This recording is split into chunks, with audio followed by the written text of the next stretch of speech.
All right, so it's been a little bit since the last one. Sorry, this is dark video. Ooh. Today was the day of the big Xbox reveal, which was disappointing in a lot of ways, exciting in a lot of ways, and disappointing in a lot of ways. I think first and foremost, of course, people are going to sit here and compare it to the PlayStation 4 and say, well, which one's better? Too early to tell. Don't jump the gun. As gamers, we're more inclined to be attracted to games. And quite frankly, Microsoft wasn't interested in games today. They built a gaming machine, but they built a TV machine and an internet machine. And it's all very cool. But they really didn't show off games. And the games they did show off, they looked like pre-rendered sequences. And in EA's case, badly pre-rendered sequences. But we have yet to see like a real game. As far as I'm concerned, a real game being played on the console.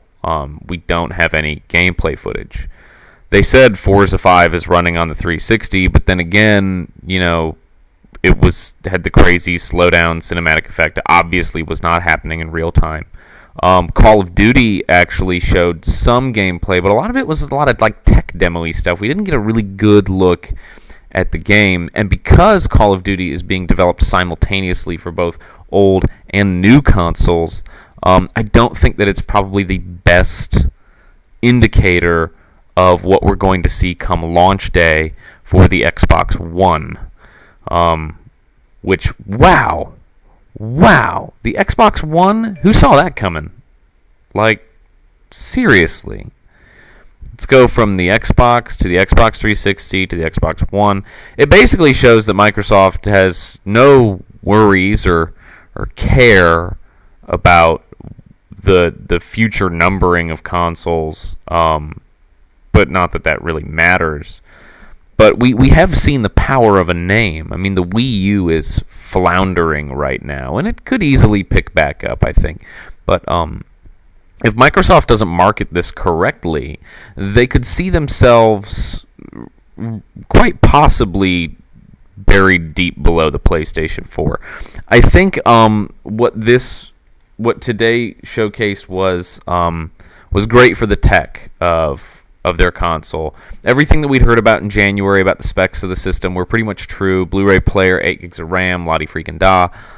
They didn't actually give us the speed of the processors, to my knowledge. They said 5 billion transistors, yippee. Like, I don't know what that means. I just know that it's a lot more than the Xbox 360. Then again, the Xbox 360 is old tech. So, I mean, let's really break down what we saw today. We saw a name, we saw a console. We saw a console, more than what I can say for Sony, although they didn't need to. In the eyes of gamers, games are what matters. The controller looked interesting. The idea of force feedback in the triggers is cool, but I have a hard time picturing it, so I'm really eager to see what that means. I'm a little sad that they redesigned the controller, because I still remember vividly the first time I picked up a 360 controller and said, this is perfect. And hopefully they've improved. PlayStation, what are you doing? PlayStation, stop. So comparing a lot of different things here between the Xbox and the PlayStation. You're going to be comparing system specs. They're similar. We don't know the speed of the RAM, although presumably from what developers are saying, the PlayStation is more powerful. Irrelevant. As console games come to both systems, they will be pretty much the same for both systems. We saw this generation that the PlayStation 3 and the Xbox had vastly different specs, but the architecture of the PS3 limited it. And so even though things should have been better on the PS3, they were actually a lot worse more of the time. Kinect looks good. Kinect looks really cool.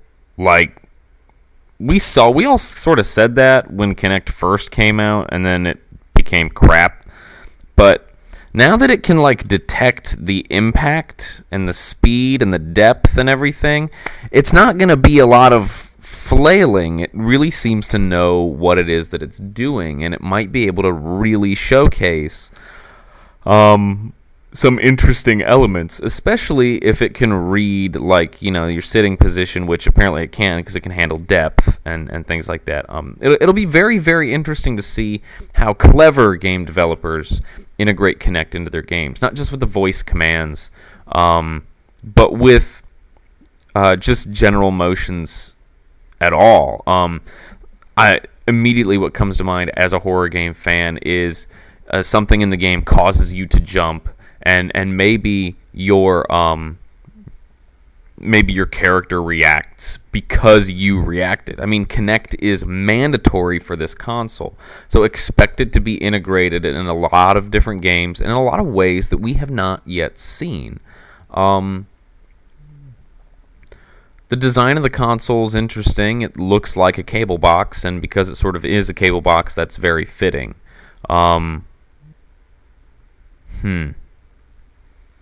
I give the tech, I look back at the conference and everything that was said and done, and I look back and I probably give the tech like an A-. The tech looks really interesting, but the game side, oh my god, the games, like that Madden video that they showed was horrible. Like, even for pre-rendered, like, it looked bad. It looked ugly and ew, like gross. Forza was pretty for the pre-rendered cutscene. Did we see anything else? Oh, Quantum Break. Ah, yeah. What the hell was that? What the hell was Quantum Break? I don't know. Hi. Hey, you're a cute little girl. Oh no, a boat crash. Hey, cute little girl. Quantum Break coming this fall. Like, what the hell happened there? Like, I don't even know what I saw. I don't know what it's about. It's a teaser trailer of the worst kind. Like, what am I supposed to know from that? And apparently it's a horror game? Did anybody else grab horror from that? Kotaku reported it as being a horror game. I must have missed something. Boat crashes are terrible, but they're not exactly, like, frightening in the sense of, making me sweat cold bullets while I'm sitting in my chair over here, So, overall, I think that we really need to sit and wait for E3 for both of these new consoles in order to really put forth a judgment. But I think the main thing to look at here is that this was Microsoft's first impression. Now, Sony came out of the gate and they were trumpeting games.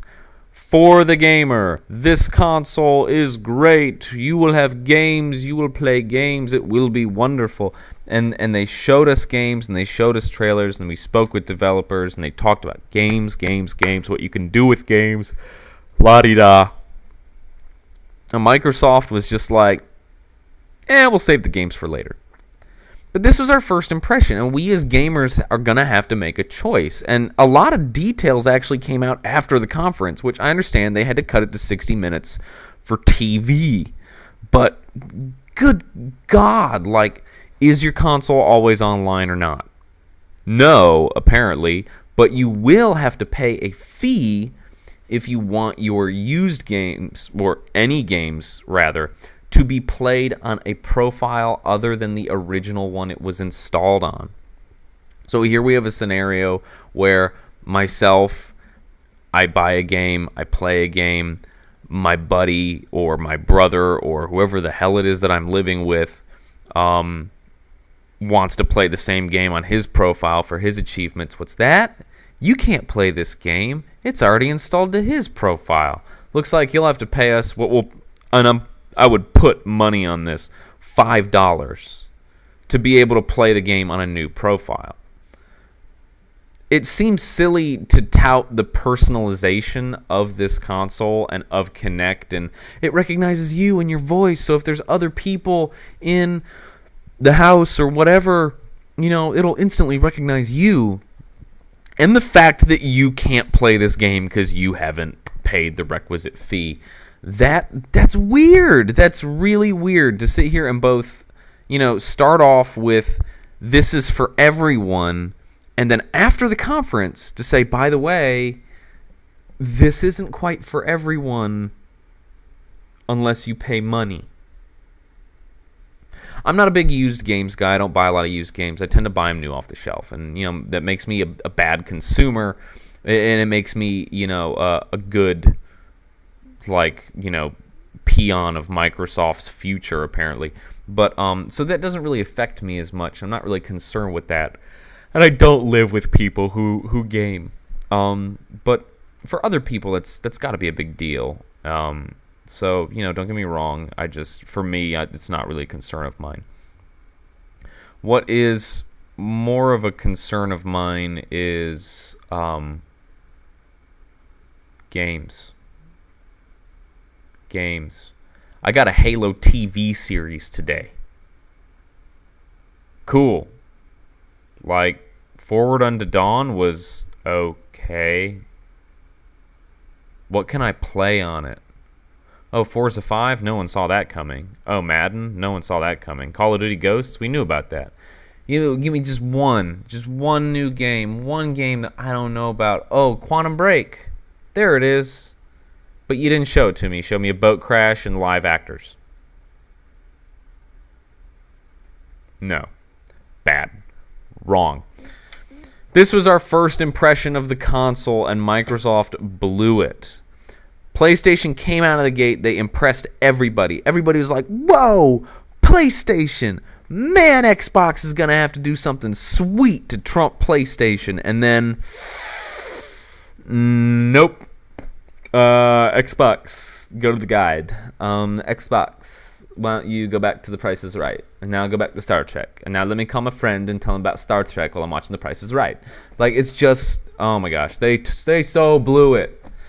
Thanks for the hardware reveal, but what is a box if it does not play games? It's not an Xbox. It's just a cable box. Show me some games. E3 is a ways away, and you just distanced yourself several weeks between here and there, where people are going to be bashing your console and praising Sony. Did you see Sony's stock jumped up 9% after that conference? That's how bad that conference was. The Sony stock jumped up 9%. Proof's in the numbers there. I mean, it's whatever. Again, we'll reserve judgments on the console itself until after E3 and after we can get a better look and get more impressions of games and we get closer to launch. For now, PlayStation has a clear advantage just in the sense of they impressed us as a community. Xbox impressed the tech world, I think. But as gamers and as people who play games, did any of you see anything that made you say, God, I gotta have that? I mean, not unless you really like fantasy basketball. So, I don't know. Leave me your thoughts and pray for a better E3. Again, I know that myself, I'm going to end up with both the consoles anyway. That's just who I am. I'm going to buy everything. I've got a Wii U. I'm going to get a PlayStation 4. I'm going to get an Xbox One. It's just, what do I get first? What is my primary gaming console? And which one just gets the scrubs? Which one do I just have around for exclusives? Sound off. Let me know. And I am going to try... Does anybody have any advice for video editing? I just do these in one long take. I don't know how to edit videos. I'm a schmutz. Help.